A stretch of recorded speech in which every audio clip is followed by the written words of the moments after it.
korkunç bir felaket. Yer yerinden oynamış. Bir 6 gün sonra dedim biz gidelim. Deprem için gelen yardımları devlet memurlarına maaş diye dağıttığını bir fiil kendisi beyan etti. Merhaba arkadaşlar, kanalıma hoş geldiniz. Bugün tekrardan babam var yanımda. Ve tarihlerden 17 Ağustos. Biz Yalova'da oturuyorduk. Temelli dönüş yapmak istediğimiz ilde Yalova'ydı. Biz de o deprem gününü yaşamadık. Onunla ilgili de zaten babam biraz malumat verecek. O akşam biz o gecesi 17 Ağustos 03.02'de Yalova'da olacaktık. Bizzat ayakta Yalova'nın o korkunç depremine bizzat şahit olacaktık ve ayakta olacaktık. Ama Allah bize o gün başka bir şey çıkardı.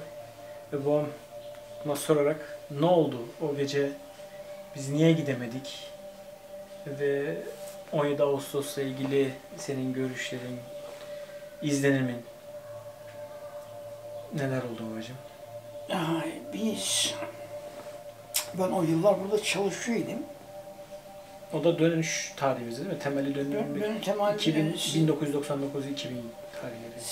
Sizi Türkiye temelli okumanız için götürdüm. Ben burada çalışıyordum. Karar aldık. 17 Ağustos'tan birkaç gün önce Türkiye birlikte dönecek idik. Ailece buradaydık, bütün aile.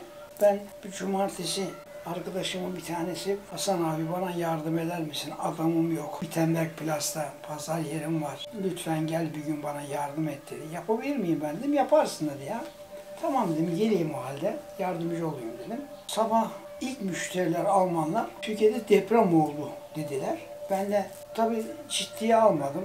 Pek umursamadım. Zira Türkiye devamlı deprem bölgesi olması hasebiyle sık sık deprem olan bir ülke. Olsun dedim, olmuşsa olmuştur dedi cevaben. Fakat dedi 50.000 kişi öldü dedi Alman. İçime bir ateş düştü, cız etti. 50.000 kişi öldü. Türkiye'de deprem nerede oldu dedim, bilmiyorum dedi. Hemen cep telefonuyla kardeşimi aradım. Ali Bey kardeşimi. Ulaşamıyorum. Bu türlü bir şeydi tabii. Bu konuda bilgim de yok. Birkaç tanıdığı aradım. Gene yok. Bütün telefon hatları kesilmiş. Sağa sola bir şey yok. Haber alamadık. Eve telefon ettim. Hanım dedim böyle böyle. Türkiye'de deprem olmuş. 50.000 kişi ölmüş. Depremin merkezi de Yalova, Gölcük. Ben de duydum gülüm dedi annen de. Allah Allah. Hiçbir malumat alamıyoruz. Telefonlar kesik. Telefonlar kesik. Ondan sonra vallahi geçmiş gün de akşam oluyor telefonlar. Biraz bağlantı kurulabiliyordu herhalde. Televizyon geldik, akşam televizyon seyrediyoruz.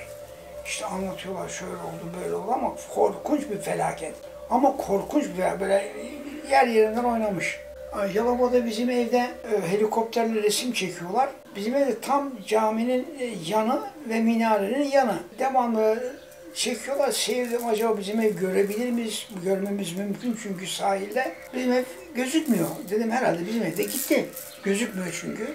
Tık tık tık bütün sahilden böyle geliyor helikopter, çekmiş. Bir daha çekiyor, bir daha çekiyor. Bizim evin yıkıntısı gözükmüyor. Minare gözükmeyince bizim evde gitmiş diyorum kesinlikle. Neyse Türkiye'ye gidelim mi gitmeyelim. Millet dedi Türkiye'de ne işiniz var? Millet Türkiye'den buraya geliyor dedi. Bir şeyde karar da veremedim. Neyse bir 6 gün sonra dedim biz gidelim. İndik havalimanına. Bütün Türkiye'yi sarmış bir üzüntü, bir hüzün, bir olumsuzluk var tabii. Yenikapı Yalova'ya geçeceğiz arabalıyla. Karşıya geçtik. Millet akın akın Yalova'ya geliyor. Yardım kuruluşları filan. Yalova'da iskeleden bir indik. Her taraf ana baba günü. Ana baba günü. Hala itfaiyeler gidiyor. Can kurtaranlar gidiyor filan.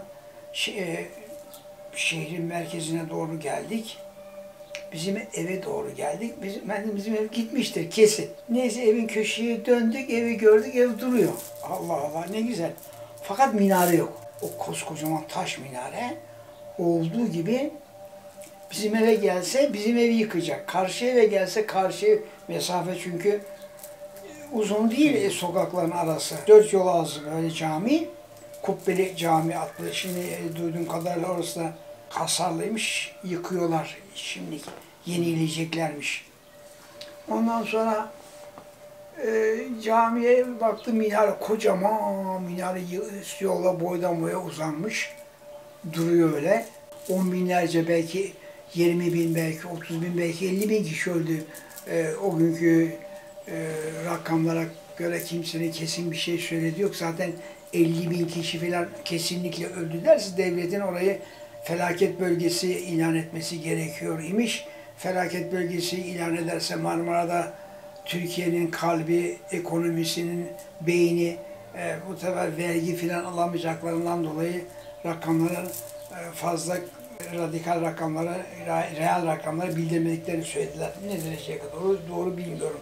Buradaki yalnız benim ilk duyduğum Alman'dan 50 bin kişi öldü demişti ama o günkü rakamlara göre 10 bin kişi öldü dediler. 10 bin kişi tabii az kişi değil. 10 bin kişi de az bin kişi değil. O zaman Ecevit Başbakan'dı. Dışından gelen yardımları, deprem için gelen yardımları devlet memurlarına maaş diye dağıttığını bir fiil kendisi beyan etti. Devletin aciz kaldığı 1999 yılında depremzedeler için büyük bir yardım kampanyası başlatıldı. Depremzedelerin yaralarını sarmak, acılarını bir nebze de olsa dindirmek için başlatılan kampanyaya yurt içi ve dışından büyük bir katılım oldu. Kısa denilecek bir sürede milyarlarca lira para toplandı.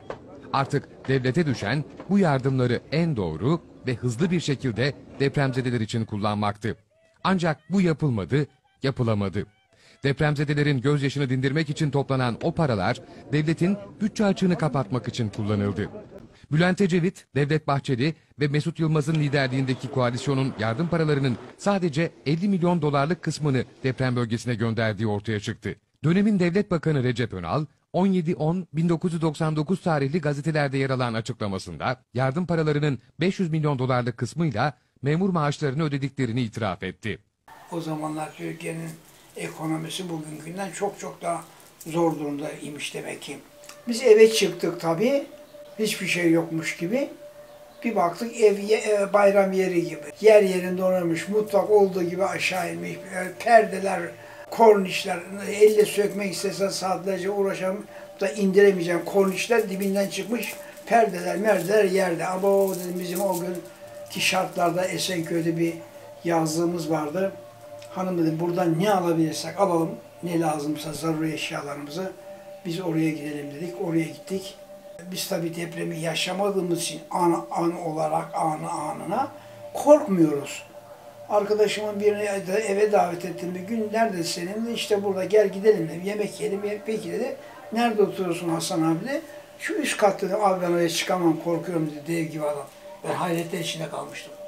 Millet öyle bir korkmuş ki. Nitekim onu es geçemeyiz. Günlerce değil, aylarca millet çadırlarda kaldı, caddelerde, parklarda. Evlere giremedi.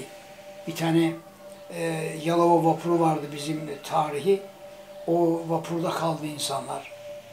Allah o günleri tekrar yaşatmasın, göstermesin. Deprem tabii ani geldiği için korkunç. Felaketin iyisi güzel olmazdı. Deprem hakikaten korkunç bir şey.